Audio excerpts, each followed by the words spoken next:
Pride Fort Lauderdale may be facing multiple existential crises. And then there was one. After months of chaos, acrimony, and resignations, it appears only one person is still officially affiliated with Pride Fort Lauderdale, and that's President Mike Martorell. In this week's SFGN, online now and on stands tomorrow, I look at how the current situation poses multiple existential threats to Pride. Whether you support Martorell and his leadership or you don't, he cannot legally run Pride by himself. Currently, Pride is in abeyance of many of its own bylaws.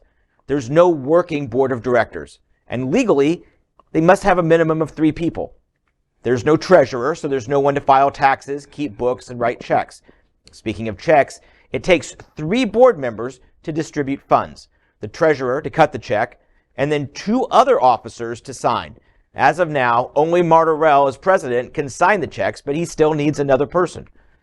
And then there are the continuing issues of transparency.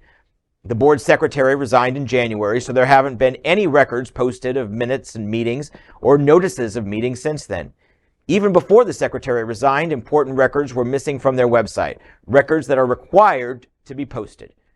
I've talked with Martorell since Pride of the Americas finished, and he promised me minutes, records, and a profit loss statement from the event. Those have not materialized, and he has not responded to my calls this week. You can read my full story, which goes into very great detail, at SFGN, on stands tomorrow and online now. And there is no sign that this organization even plans to continue. The website is still promoting Pride of the Americas, and most importantly, there's no date yet for next year's event. So, usually it's like, okay, thanks for having a great weekend. We'll see you the second Saturday of February 2024. There's nothing. There's no movement. The person who designed their website and essentially updated it, he was one of the people that resigned, so it's not getting updated. But it's just so tricky now because the bylaws, and let me tell you, that's just a fun read right before you go to bed. Read the bylaws of Pride Fort Lauderdale. But the bylaws never envisioned a situation where there would be no board to start reconstituting itself. And I've talked with Martorell, and he said reconstituting the board, this was a few weeks ago, is obviously a high priority. But how do you do it? You have to have the board members. There's 3 tiers of board members. They each call for a certain amount of qualifications of having already worked with Pride. So it's like how you put Humpty Dumpty back together. I just don't know how they can do it under the current set of bylaws and just one person. John, I've never really, ever really actually heard of a situation like this at a major Pride organization or festival. What's the explanation to you in terms of what happened for February and all of the financial stuff that you reported on? Where did all of that go, and what's the status of it? I have requested the records from him. He has verbally told me he would give them to me. He has not, and he has not returned my phone call. I've tried calling him Monday and Tuesday before this story published, not like 5 minutes before you go to press and you're not there. So I've given him a chance. He usually has taken my phone calls the last couple months, so I don't know what his status is. If maybe he's out of the country, I'll give him benefit of the doubt. But the fact is, it's just nobody knows quite where to go from here. There are a lot of people that are very upset. There are a lot of people that whisper other things in my ear and leads to pursue.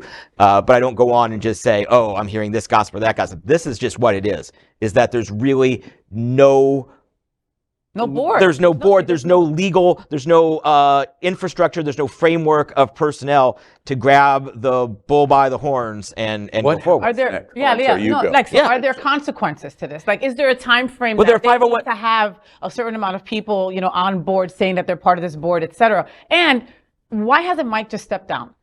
That I don't know.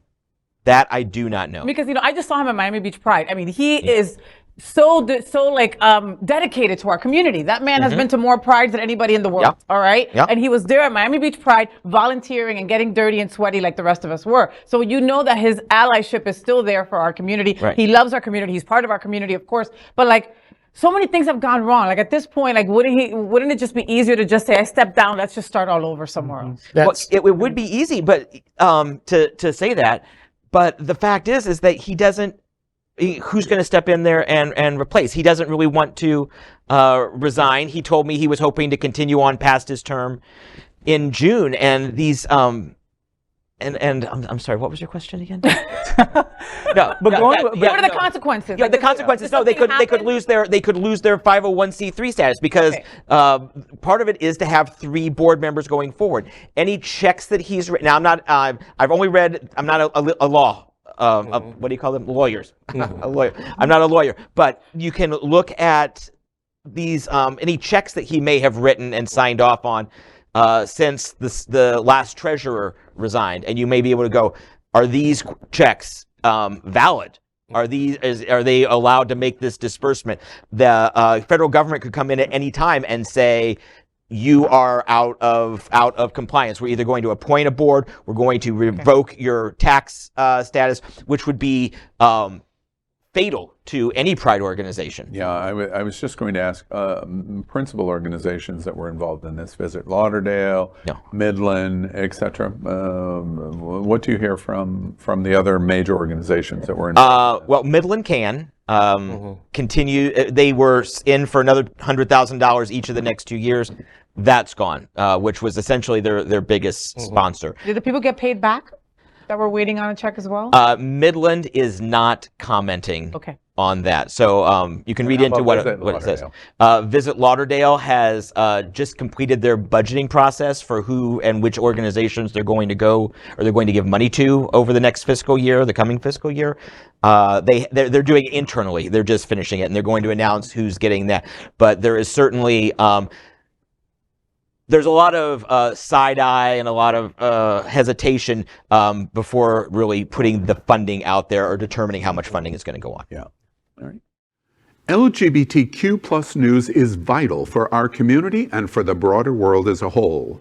We have enough enemies at Fox News. Tucker, Sean, and Lara are loud. We need passionate allies. Happening Out television network, Queer News Tonight, and It's Happening Out are literally out of the closet and into the headlines. Our community needs your support.